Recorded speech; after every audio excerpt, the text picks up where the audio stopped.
What is good, internet? I'm Wackastar and welcome back to my art channel. I am very tired. Not because of like the drawing and stuff. I mean, I did this drawing at like the beginning of this month. Mainly because of school and stuff. Cause like, you know, going to school, do my classes. I'm in college now. Hype. I wanted to make this video to kind of show my process and how I go about making like commissioned artworks, or like, you know, just artworks other people will see online, stuff like that. Yeah, so just showing a speed paint. I wanted to talk in the speed paint because for two reasons. Number one, I love talking in my videos. Number two, my most popular long form video, the one where I draw my old friend Mantis Leafy, got like 300 views. It's my I can't talk, brother. It's my best performing long form video, and I'm milking the talking thing because I think that's what gives my videos that little edge, you know. So this drawing in particular took 7 hours to make. I crunched the numbers. I filmed it in 4 parts. It totals to about 7.5 hours of drawing. And this wasn't in like one sitting. No, it took multiple days, but 7.5 hours is a lot of time to dedicate to one honestly pretty bad drawing. I could have done better. So about this drawing, I filmed a video with a good friend of mine who also has a YouTube channel, link in the description, TTG. So me and TTG filmed the video. It's his video, it's not my video. That's why I didn't post it here, because this is an art channel. So I filmed this video with him playing a Roblox game called Project Slayers. I had a lot of fun filming the video. I have no real regrets, and editing it, making the thumbnail, it was all very fun. So like, I did it willingly, I did it for free, all that stuff, you know, for the sweet experience points, yeah! So my process in tackling any drawing is this 3-step thingy I do. So I always start with a blue sketch, like a very rough sketch, and I always do it in blue. I don't know why it's in blue, but I do it in blue. Then I move on to a more refined rough in red. I don't know why, I just color code them like this. It's not because of social media or something. I just started doing this. I don't know where I picked it up from. So sketch in blue, it allows me to like move them around, be very rough, see where I can go with the posing. And then the rough line work in red allows me to see where I can go with the line work, and just makes it a little bit more crisp, which also but the artwork is still rough enough for me to move it around, change things, see what works best, all that. The next step is, if there are like special effects like water, fire, any like wind or something, I always draw those in green when I map them out. One reason, because it makes for a cooler like look back at all the work you did, and it's to help separate it from the red and stuff. I can get into color theory any day, but I'm not gonna. I don't have time in this video. Afterwards, I move on to the line work. I always do it in that order, so it's sketch, refined sketch, line work, and then more stuff in the future. Well, since line work takes forever, I have time to talk about what I'm even drawing to begin with. So like I mentioned, this is based off the video game we were recording, Project Slayers. And if you couldn't tell from the name or the characters or the art or the effects or anything that's been going on, congratulations. I don't know how you did it. But also, it's based off Demon Slayer. Huzzah! The game's actually pretty fun. I wouldn't recommend it because there is a sequel coming out. The first game is kind of a buggy mess and lacking a lot of content, so I'm kind of excited for the sequel. Don't know if I'll play it, but I wish to. The guy in the middle, that is TTG. That's his character. That's the character he made in the game. Since he obtained thunder breathing in the game, I decided to fashion him out of Zenitsu. The guy on the left, Beef Wellington, the man, the myth, the legend. That's my character. I did think of a whole backstory for him. So he is a ballerina. Problem is he kind of failed as a ballerina, so he decided to be a demon hunter, a demon slayer, whatever, as a kind of a backup dream. Yeah, so that's like his whole story that explains like the tutu and stuff like that. I love him. He's awesome. And the guy on the right, that is Sakuto. Another Sakuto. I should really pronounce that right. Another friend of ours. He's kind of a special one. So he decided to take up water breathing, so I fashioned him from Giyu. Oh, I forgot to say, Beef Wellington decided to take wind breathing, so I fashioned him out of that one guy with the messed up eyes and whatnot. On the topic of Demon Slayer, I've been wanting to watch what's it called, Infinity Castle, but I want to watch it with my brother, so just waiting for the weekend when we're both free, and then we'll watch it together. Can't wait. It'll be really fun to watch with him, because I've watched a couple series with him, and since Demon Slayer is big for both of us, we caught up. We're like at the same place, which is Infinity Castle. We can watch it together. Yeah, can't wait for that. Gonna have me some popcorn, homemade popcorn. So yeah, line work is still going, but we're at pretty much the final stage, where I'm just lining out the particle effects and all that stuff, the wind, the lightning, the water. I just wanted to quickly glaze myself into composition, cause look at that.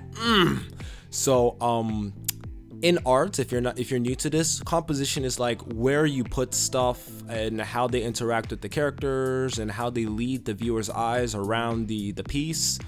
And when I'm talking about the composition, I'm talking about they're essentially invisible lines that kind of guide your way through the artwork, like the wind pointing towards the bodies, the lightning also kind of doing that from the top of the screen towards the center, and the water kind of walling off the right side so that the viewer's eyes don't go too far right and stay relatively in the center. You know, I gotta praise myself because I did in such a subtle way that you wouldn't even notice. You know, I bet you didn't even notice it. I bet you didn't even notice it.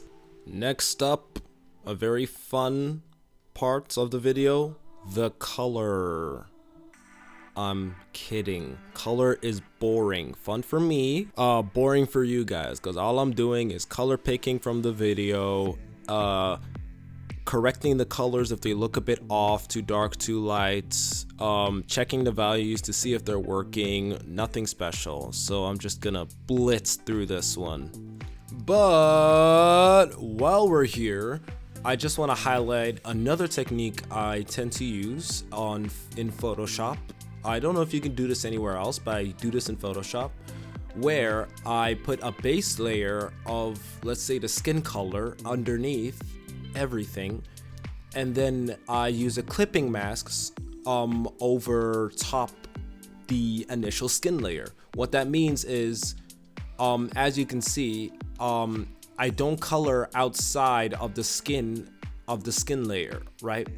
So the color is out there, but I just stay within the skin layer, which makes it easier to do coloring and shading, because I don't have to worry about overstepping the lines and stuff like that. A pretty cool life hack if you're using Photoshop. Like I said, I have no idea if you can do this anywhere else, but it'd be pretty cool if you could.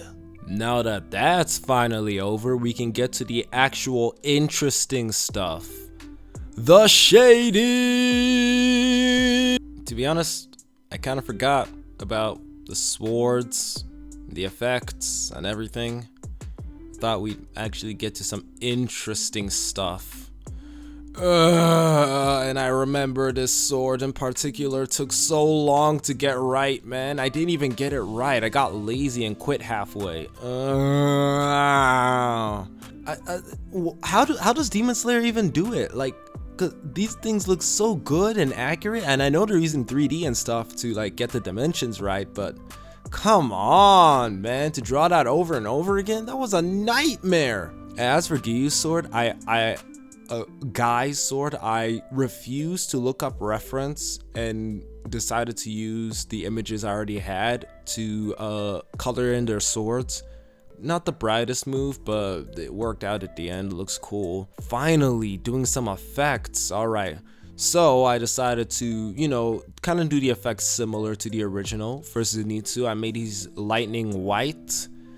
No, in the original, Zenitsu's lightning is not pure white. It's actually like yellow and blue and stuff like that. But in the image that I was provided with, it's white. So I decided to go with that because I thought it would look cool and it won't clash with like the hair being yellow and stuff like that. So then I just put some slight green accents on the wind breathing effects and stuff like that. And for water, pretty easy. I've done water before.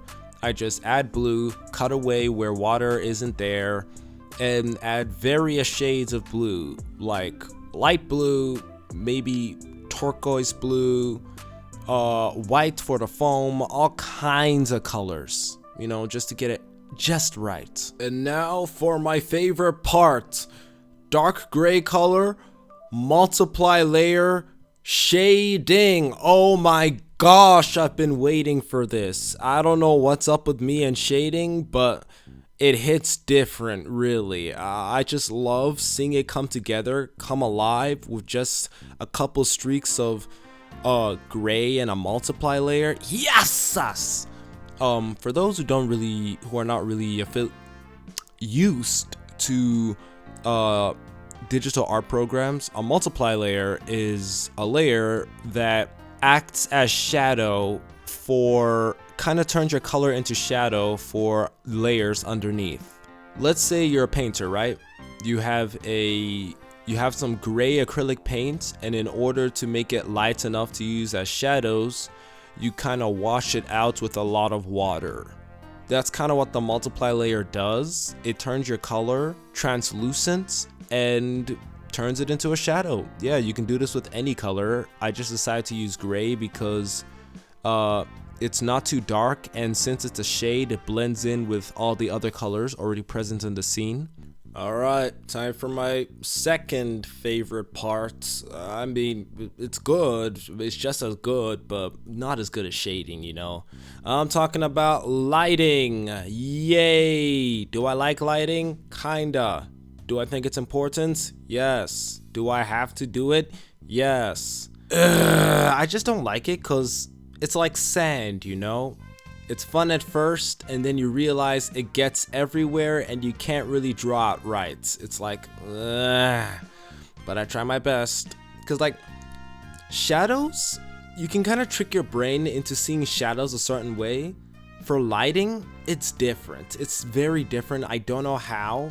It's like completely different from shadows. So it's very hard to trick a human being into seeing lighting differently from like good lighting compared to shadows. And I'm not a big fan of blending. I probably should be using blending tools, but I didn't really use any. I just used my brush and my eraser, and it produced a satisfactory result, and I'm very happy with it. I wouldn't change a single thing, but also I gotta learn how to blend because this takes way too long, man. Now, I don't do this much, but to seal the deal in my artworks, I tend to have a separate layer called the touch, which is just swirly whirls, squiggly digs, and all kinds of random lines to make it look pristine and hot Damn, does that not look pristine? Wow.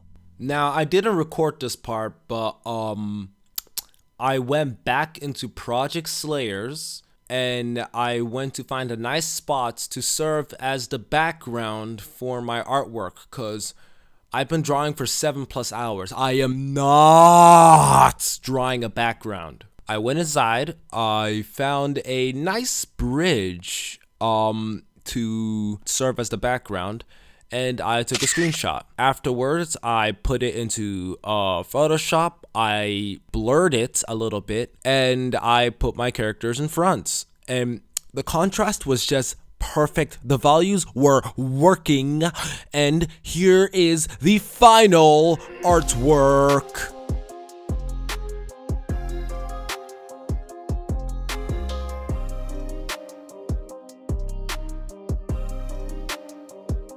Thank you for watching the video. If you liked it, hit the like button. And if you really liked it, consider subscribing to my channel.